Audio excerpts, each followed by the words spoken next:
Pessoal, então mais alguns pontos aí dessa revisão para a prova, tá? Mais alguns pontos. Então aqui revendo os principais pontos aí do segundo bimestre, tá? E nós vamos esgotar aí os principais pontos para a prova agora nesse terceiro vídeo, né? Tá bom, tá demais a conta, né? Lembrando que ele estude, né, um conteúdo que foi dado na segunda-feira passada, não cai na prova, então eu não vou rever, ele estude, tá? Estado de necessidade, né? Estrito cumprimento do dever legal, né? Exercício regular de direito, legítima defesa, não vou revisar porque não cai na prova. Vamos lá para a tipicidade. Tipicidade bem rapidinho, né, gente? Bem rapidinho, tipicidade. O que é tipicidade? É a perfeita adequação entre uma conduta, né, e a descrição legal, né? Então, a tipicidade é isso, né? A conduta tem que se amoldar, tem que se encaixar, né, perfeitamente naquele tipo penal, né, descrito na lei, né? Tem que haver esse encaixe perfeito. Lembra lá, chave e fechadura, né? Se eu tenho ali uma chave que entra perfeitamente na fechadura, a porta se abre, né? Por que eu estou fazendo essa analogia? Se eu tenho ali uma conduta que se encaixa perfeitamente naquele tipo penal, abre-se a porta para a responsabilização do indivíduo. Quando eu não tenho esse perfeito encaixe, não vai. Quando a chave não encaixa perfeitamente, eu quebro a chave e a porta não se abre, né? Então, veja bem, quando o promotor de justiça vai denunciar uma pessoa, tem que haver esse perfeito encaixe. Se ele tentar forçar a barra, o negócio não vai, tá? Então, lembra disso. O que é tipicidade? Né? É o encaixe perfeito entre a conduta e o tipo penal, tá? E a tipicidade é composta pelo quê? A tipicidade objetiva e a tipicidade subjetiva. O que é a tipicidade subjetiva? Os elementos subjetivos do tipo, né? Dolo, culpa e os elementos subjetivos especiais, né? Por exemplo, né? Dolo e culpa, né? Ou eu tenho dolo ou tenho culpa. Ou eu quero o resultado ou assumo o risco de produzir o resultado, ou eu não observo o dever de cuidado, tá? Se eu não tenho dolo ou culpa, eu não tenho tipicidade subjetiva. Sem tipicidade subjetiva, não tem tipicidade, não tem fato típico, não tem crime, né? Presta atenção, alguns tipos penais, nem todos, alguns requerem um elemento subjetivo especial. Por exemplo, o furto, subtrair bem a lei imóvel para si ou para outra. Se eu não tenho esse elemento subjetivo especial para si, né, eu vou furtar, eu vou subtrair para mim ou para outra pessoa, não tem furto. É o que a gente chama de furto de uso, né? Então, eu peguei o carro. Vou pegar o carro para quê? Eu quero dar uma volta no carro, depois eu deixo o carro onde está. Não tem furto, tá? Pode ter outras coisas, né? Estudar lá para ver se tem outras coisas, mas furto não tem. A pessoa não pode ser responsabilizada por furto. Por quê? Faltou um elemento subjetivo especial. Faltou um elemento subjetivo especial, não tem tipicidade subjetiva. Sem a tipicidade subjetiva, não tem fato típico. Sem fato típico, não tem crime. Beleza? Beleza. Tipicidade subjetiva, tranquilo. E tipicidade objetiva? É a tipicidade formal. Tipicidade formal, nós já falamos. O que é tipicidade formal, professor? É o perfeito encaixe entre a conduta e o tipo penal. A descrição, né, da conduta tem que se encaixar com a descrição prevista em lei. Tá? Essa é a tipicidade formal.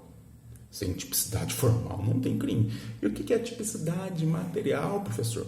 A tipicidade material é o ataque, né, ao relevante, né, e a lesão relevante ou, né, o perigo de lesão ao bem jurídico. É a tipicidade material, né? A tipicidade material é uma questão mais moderna, né? É a doutrina mais moderna, né? que atenta-se à tipicidade material. Antigamente contentava-se apenas com a tipicidade formal, né? Mas atualmente a tipicidade material ela tem sido muito relevante, né? E a tipicidade material está substanciada em qual princípio? O princípio da bagatela, o princípio da significância. Né? Então, quando eu tenho uma lesão ou um perigo de lesão irrelevante, né? Aquela conduta não trouxe uma lesão relevante ao bem jurídico, né? Eu tenho uma tipicidade material, que é aí que entra o princípio da bagatela, o princípio da insignificância, tá? Beleza? Muito bem. Fechando tipicidade conglobante, né? Que é uma teoria proposta por Zaffaroni, né? Onde eu tenho a antinormatividade, ou seja, né? Os fatos realizados, né? Realizados pelo agente, mas, né, esses fatos são determinados, são incentivados pela lei, não são típicos, tá? Então, eu tenho uma ação, eu tenho uma conduta, eu tenho um resultado, mas o agente agiu porque a lei determinava que ele agisse ou a lei incentiva que ele agisse, tá? Então, não pode ser típico essa ação, tá? Essa conduta não pode ser típica. Então, o que o Zaffaroni faz? Ele traz elementos da ilicitude, da antijuridicidade para a tipicidade, né? Que é o exercício regular do direito, né? E é a realização do dever legal, né? Ele traz esses elementos para a ilicitude, é a tipicidade conglobante, tá? Nós temos também os erros de tipo, que eu não vou revisar aqui com vocês, porque né, não vão ser um dos pontos principais para a prova, tá? E a gente vai agora, então, para o último ponto importante, um dos últimos pontos importantes para a prova, que é o intercrimes, tá? O que é o intercrimes mesmo? É o caminho percorrido pelo crime, tá? Lembra lá, 4 fases do intercrimes. A cogitação, quando eu tenho a ideação do crime, né? Eu tenho ali surge na mente do indivíduo a ideia de praticar o crime, não é punido, logicamente. Os atos preparatórios, que a princípio, em regra, também não são punidos. Então, a gente está se preparando para a realização do crime. Os atos executórios, né? Aí sim, inicia-se a execução do crime e aí o indivíduo pode ser responsabilizado, né, pela sua ação, né, pelo menos pela tentativa de crime, e a consumação, né? Então, quando a gente fala em consumação, nós falamos de crime consumado. E o que é o crime consumado? Está lá no artigo 14, inciso 1, né? O crime ele se consuma quando se reúnem nele todos os elementos da sua definição legal, né? Ele está plenamente consumado, tá? E crime consumado é tranquilo, né? Perfeito, muito fácil de entender. Então, a gente não vai focar no crime consumado, nós vamos focar no crime tentado, né? Que também é muito simples de entender, não tem segredo, né? E está lá no artigo 14, inciso 2, tá? Então, gente, por favor, leiam, né? Artigo 14, inciso 2, né? Destaca esse dispositivo legal aí no seu código, no seu badmeco, você vai levar para a prova, tá? Então, tem que saber, pelo menos saber onde que está, tem que ter lido. Artigo 14, inciso 2, né? Tu fala do crime tentado. O que é o crime tentado? É quando iniciada a execução. Então, a gente tem que iniciar a execução, mas ele não consegue consumar o crime por circunstâncias alheias à vontade, né? Então, o que é o crime consumado? Eu inicio a execução, mas eu não consigo concluir, né? Eu não consigo consumar o crime por circunstâncias alheias à minha vontade. Eu quero, mas eu não posso. O que é o crime tentado? Eu quero realizar o crime, mas eu não posso, né? Porque eu fui impedido por alguém, né? Porque um policial, um transeunte, um cidadão qualquer me impediu de continuar na prática do crime, tá? Vamos lá, estou tentando furtar um estabelecimento comercial, né? Um transeunte qualquer viu, ou o dono do comércio viu lá e me impediu, né? Gritou, aí pega ladrão, chama a polícia, blá, blá, blá. E eu fugi, né? Tentado, furto tentado, né?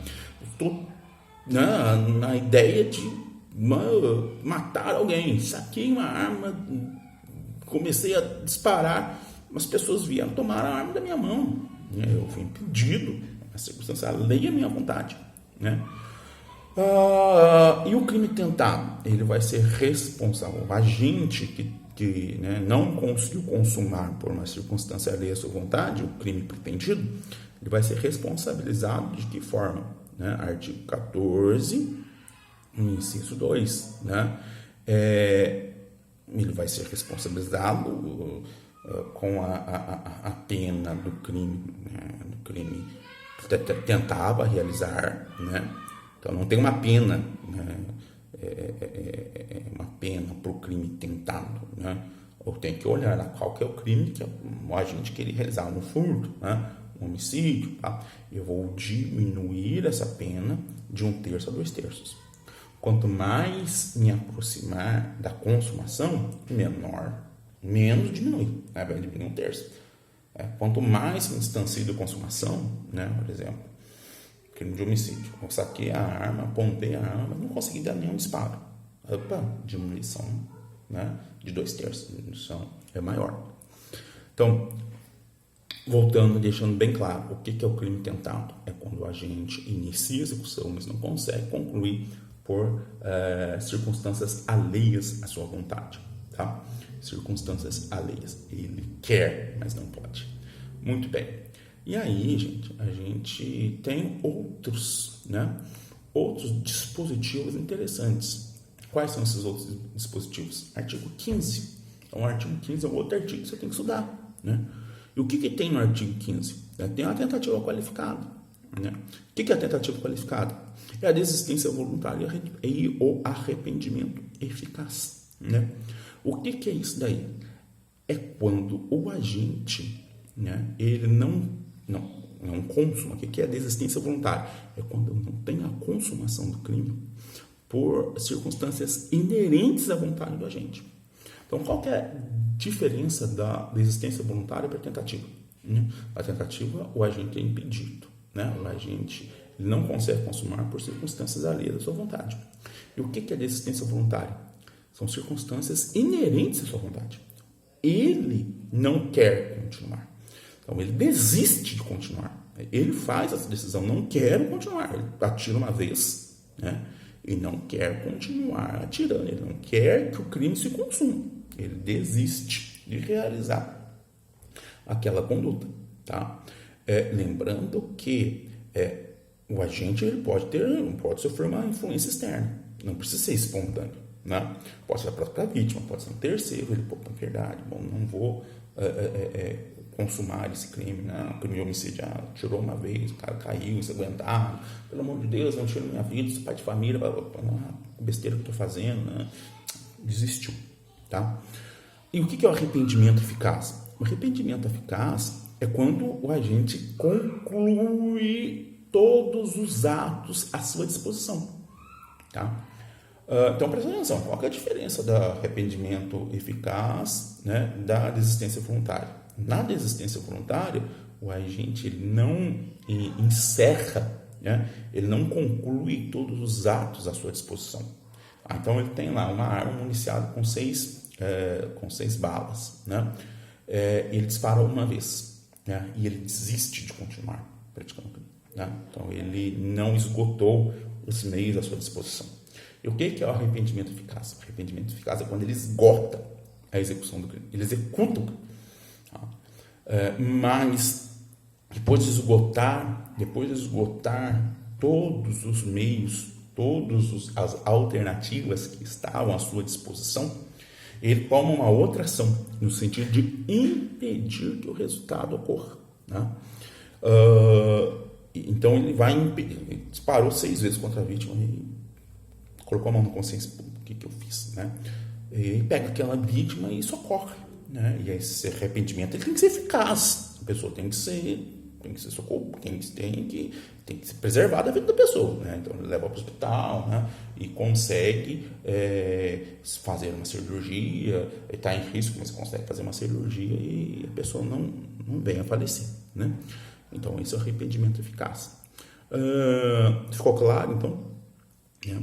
Arrependimento eficaz e desistência voluntária, o agente movido por, né, circunstâncias inerentes à sua vontade, ou desiste de continuar na prática delituosa, ou após esgotar, né, todos os meios, né, à sua disposição, né, ou seja, depois de concluir a execução, ele toma uma outra ação no sentido de salvar a vítima. Tá? E qual que é a consequência do arrependimento eficaz ou da desistência voluntária? O agente só responde pelos atos já praticados. Então, por exemplo, uma questão, uma pessoa que saca uma arma e começa a atirar em uma pessoa, né, e desiste, né, ele vai responder por... não vai responder por homicídio, né, não vai responder por tentativa de homicídio, tá? Ele vai responder por lesão corporal. Ou, né, porte de arma, né, essa é outra questão. Tá? No arrependimento eficaz, se ele salva a vida daquela pessoa, ele vai responder por lesão corporal, ele não responde, né, por tentativa de homicídio, tá? Então essa aqui é a desistência voluntária, arrependimento eficaz. Só que a gente tem o artigo 16, tá? Temos dois artigos aí, 16 e 17.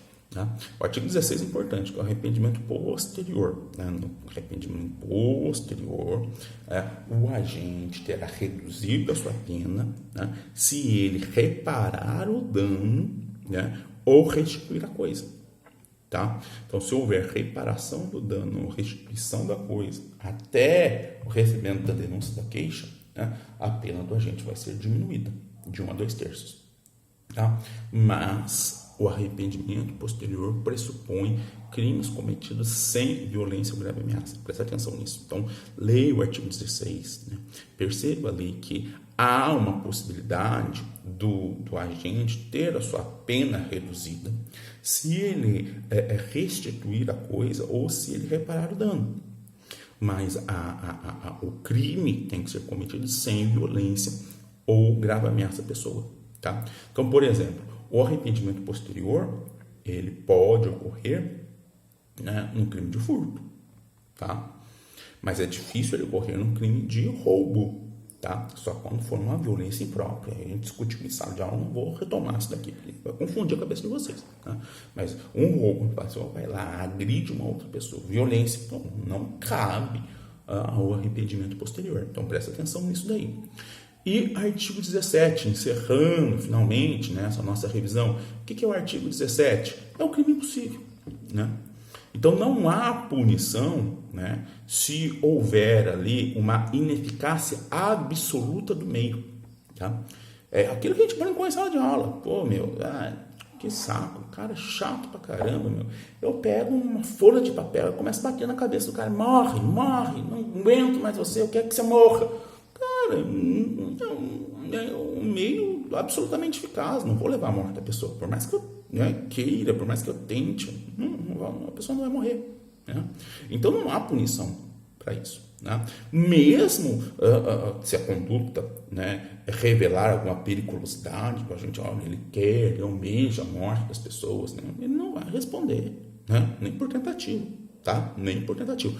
Quando o meio for absolutamente ineficaz. Ou quando o objeto for impróprio. Absoluta impropriedade do objeto. Por exemplo, uma menina que desconfiou estar grávida, fez um teste de farmácia, deu lá a gravidez, ela desconfiou que estava grávida e logo em seguida tomou uma pílula abortiva. Mas ela não estava grávida de verdade. Né? Ela não estava grávida. Depois ela fez um exame e viu que não estava grávida. Pode ser responsabilizado por aborto? Não. Né? Absoluta impropriedade do objeto. Ela não estava grávida. Pode revelar que essa pessoa tem uma periculosidade, que ela tentou praticar um aborto. Tá, mas ela não estava grávida, não poderia abortar. Então, não tem ali a responsabilização. Beleza? Então, crime impossível. Concluindo, então, essa revisão, hein? Crime impossível. Ineficácia absoluta do meio. O meio é absolutamente ineficaz. o objeto é totalmente impróprio, absolutamente. Né? Se eu tiver uma relativa eficácia do meio, eu vou ter tentativa. Se eu tiver uma relativa propriedade do objeto, né, eu vou ter tentativa. Percebam isso, beleza? Então, gente, nós finalizamos aqui. Né? Eu acho que vocês têm aí uma revisão. Foi interessante, foi legal. Tá? Foram aí